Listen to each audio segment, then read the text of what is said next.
Previously, in part 1 of this adventure, I travelled from Tinault and Locheta to the Ross of Mull, and moored my inflatable cabin cruiser in a lovely sandy cove for the night. I awoke during the night to the sound of swell hitting the shore, but as I was anchored in 15 feet of water, the only difference the swell made was the boat gently rising and falling as the waves passed. It was a sheltered location, so the swell was only around a foot high, so I fell fast asleep again. When I got up at dawn, the boat was still anchored where it had parked previously, and the sun was just beginning to rise. Recovering the anchor, I decided to move to the sunny side of the bay to enjoy my cereal breakfast in the warmth of the sun. It was another blue sky day with hardly a cloud in the sky. A fresh breeze was blowing, but nothing to worry about. After a leisurely breakfast, I headed out the shelter of the cove, and soon saw why I heard the noise of breaking surf during the night. A steady swell was now rolling in from the North Atlantic. The western side of Mull is very exposed, as the next land towards the west is America. My initial plan for the day was to head for Iona via Tinker's Hole, and I also knew that strong tides flow around the area, and although it's not long after neap tides, there will still be interesting waters where the tides meet the surf, especially in the area known as the Iona Rock Garden, which I was looking forward to passing through. Heading into Tinker's Hole, which is a well-known sheltered mooring spot for yachts, I was surprised not to see any, as it was still early morning.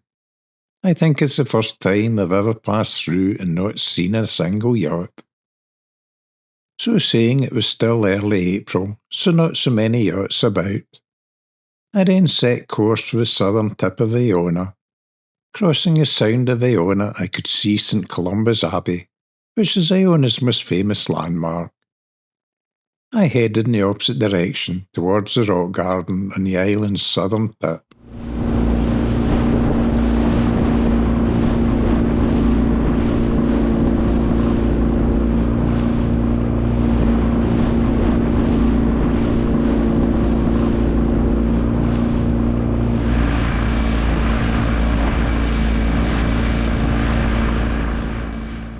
I love following the narrow, shallow channel between the main island of Iona and its protective offshore reefs.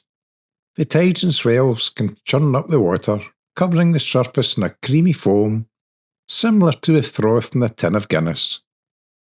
It's an exhilarating journey on a morning like this, so I've let the GoPro run to hopefully let you immerse yourself as to what it was really like. Keep in mind the wide angle of the GoPro shrinks the actual size of the waves and chop, but I'm certain you will get the impression of how it really was. For info, I'm using the GoPro 12 action camera for this part of the journey, as it is waterproof. It's handheld with no gimbal, which shows how good these cameras have become, especially as I bought this for £300. You can decide yourself if it's good value, but I'm delighted with mine.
Incidentally, there are one or two rocks in the channel to be aware of, but fortunately for me, I have done it that often I know the places to avoid.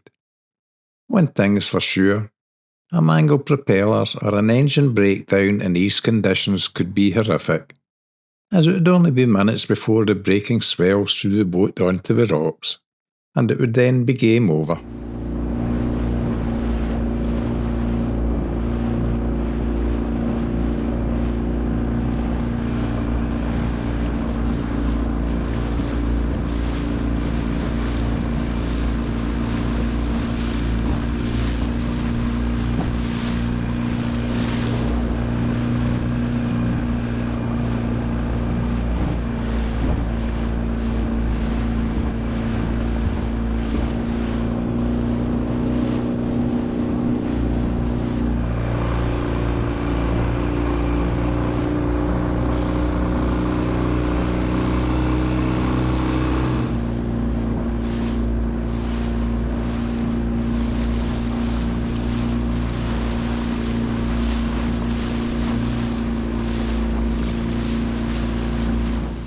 I slowed slightly in this area because I was looking for the natural waterspout. This is where waves enter a small chamber in the rocks and are then forced high into the air as the waves compress the water. Unfortunately, the low sun and fear of hitting rock prevented me from finding the spout, so I headed my way a bit further out to sea.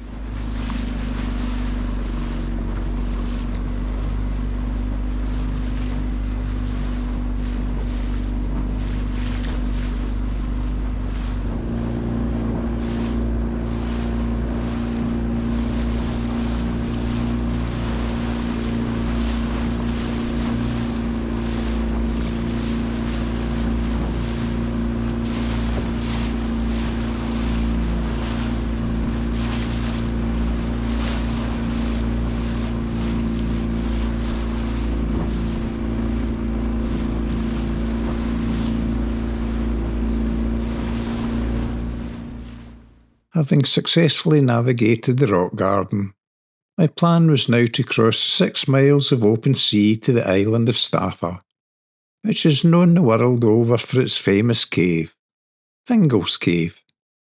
I suspected the chop would settle once I left the tidal areas, then I could enjoy smoother waters with slow rolling swells. My suspicions proved correct, and it was an uneventful crossing to Staffa.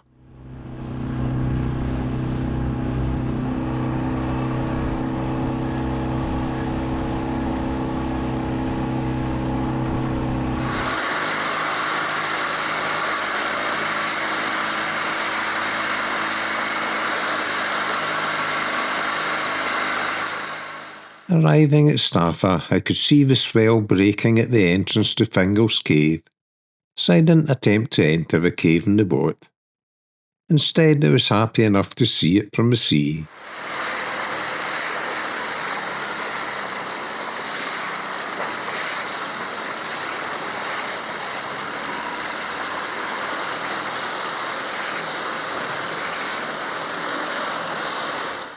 The landing stage at Staffa is also out of bounds at the moment, as a work party were making improvements to the path to the cave.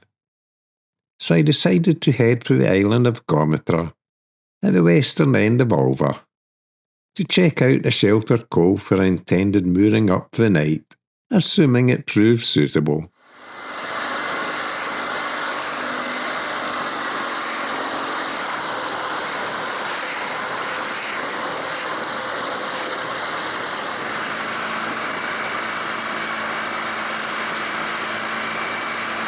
Approaching Gometra, I could also see the swells crashing on shore, but I hoped the cove I was heading for would miss the breaking waves.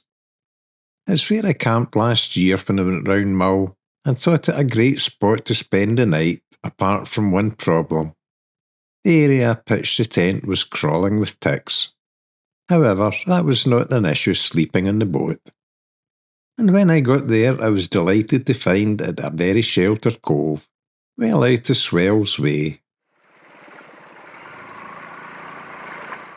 It was still only mid-morning when I jumped ashore, so I got the stove out and had a second breakfast while sitting on the rocks. I had a half notion to head out to Lunga, one of the Treshnish Isles around 5 miles offshore. It's where the puffins start to come ashore for nesting around mid-April time. It was still only the first week of April, so I wasn't sure if they'd started to arrive yet, or if I could even land to see them if the swells were out there too. I sent the drone up to check the swells around the sheltered cove, and I saw they were almost 2 metres in height.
And while the waves crashed into the exposed rocky shores of Gometra, I was delighted the sheltered cove I intended mooring up for the night was as quiet as a mill pond.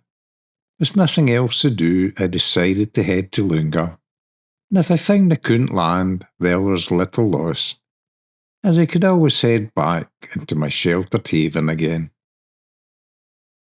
The crossing was little different than my crossing to Staffa. Away from the coast, the swell was slow rolling, so it was a smooth journey, and I approached Lunga from its sheltered side, and apart from swell breaking in its outer reefs, there was little sign of turbulence on this side of the island.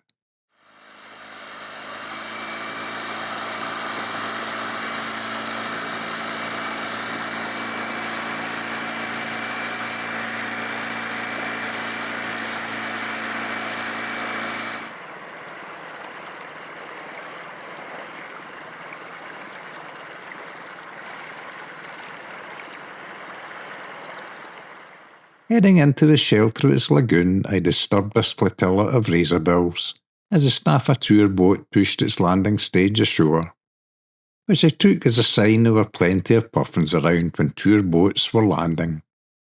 Having experienced tour boats and time means money to them, I kept well out of their way and then tied my boat up on the shore well away from their landing area. In fact, it was only a foot deep too, so I was happy no tour boat would want to land here. Then I headed for the cliffs where the puffins nest. The Atlantic puffin, often called sea parrots or sea clowns, spend most of their lives far out at sea, but they come ashore for the breeding season, normally mid-April to August, where they pair up and often rub beaks with their partners before laying a single egg in a burrow. They have a very distinctive call,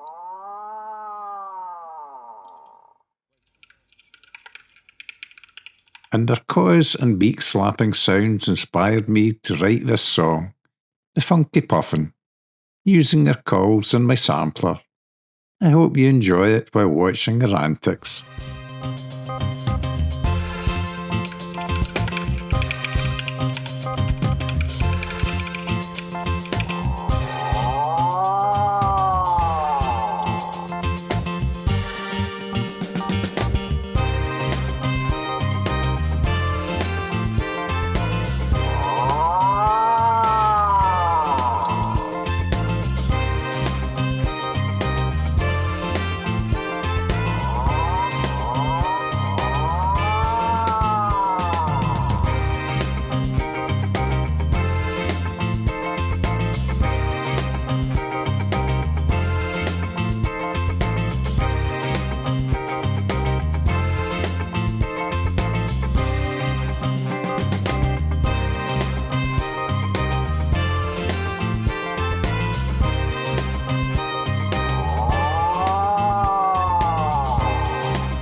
They sure are a bundle of fun to watch and allow close viewing, as they seem to know human watchers keep other hungry gulls away from their burrows.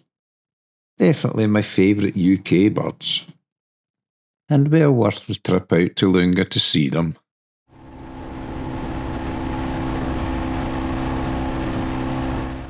It was still early afternoon when I left Lunga and the puffins behind in my wake.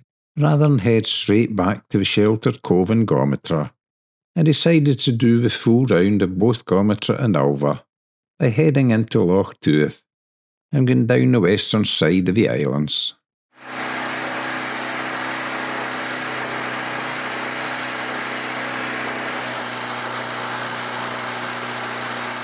Ben Moor, which is Mull's highest hill at 3,169 feet, dominated the view and reminded me of Ben Cruachan near Taynuilt. I was tempted to stop at the boathouse in Ulva, as they do great food, but I managed to resist the temptation and scoffed a cheese roll instead. Then I made my lazy way up the east coast of Ulva and back to the sheltered cove in Gometra.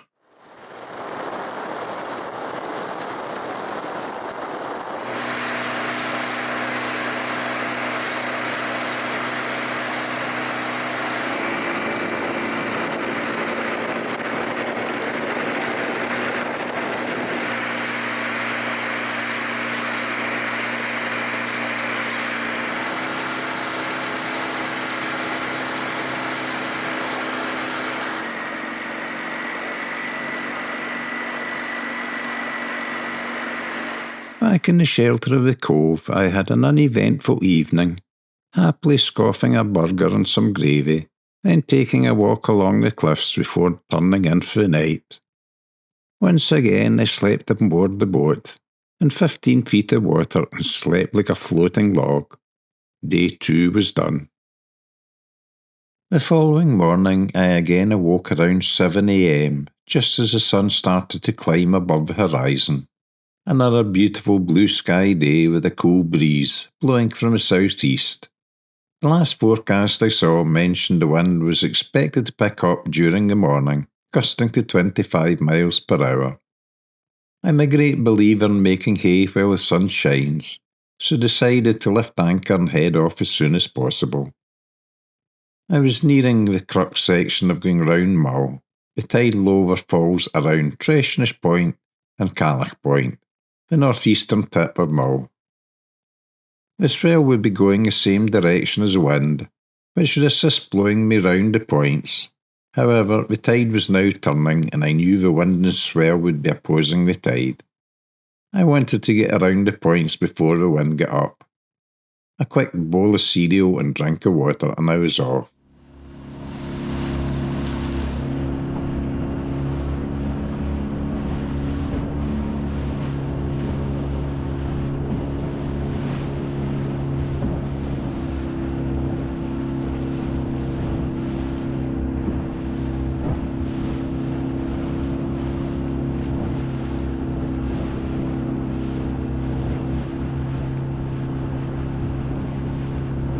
My early start paid off. I went round the 2 points before the wind had a chance to start. There was no sign of overfalls or turbulent water anywhere. I started to relax on the home run along the now sheltered north coast of Mull, and I was dying to stop for a coffee, but the low sun in my eyes made it difficult to see anywhere suitable to pull over. I recognised the entrance to Loch Mingari, and I wondered if it would be suitable to moor up overnight here in future adventures. It certainly looked promising, and I anchored in 10 feet of water in a little sheltered cove. And I enjoyed my first coffee of the day.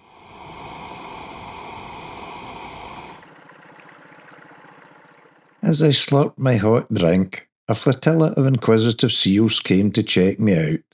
And that's when I saw the wooden hide where nature watchers would hide to watch the wildlife. So on second thoughts, perhaps Loch Mingari is not the best spot to anchor up for the night. It's a nature reserve. Rare ducks and other birds enjoy the peace and quiet of the loch. So I headed off again.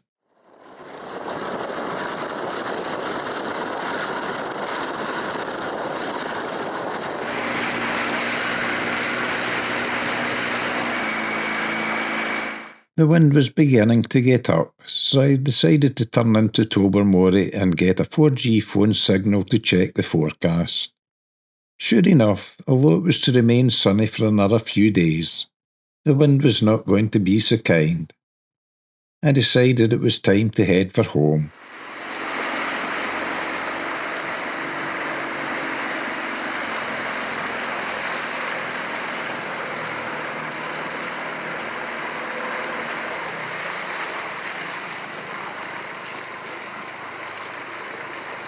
I found it a hard shift going down the Sound of Mull, as the wind cut through me like a knife. However, it didn't get strong enough to slow me down, and even the Lismore tide race was relatively kind.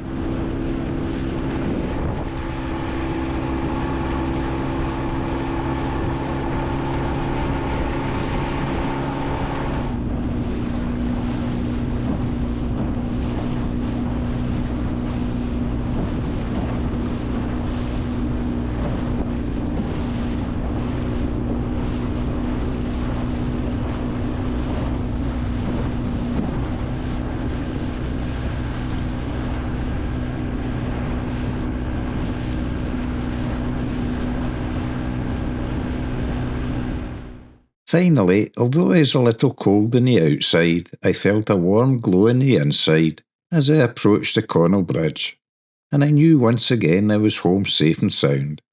It's no mean task going round the Inner Hebrides in a small inflatable boat, but with care and experience, it is certainly possible. I hope you enjoyed the video and thanks for watching.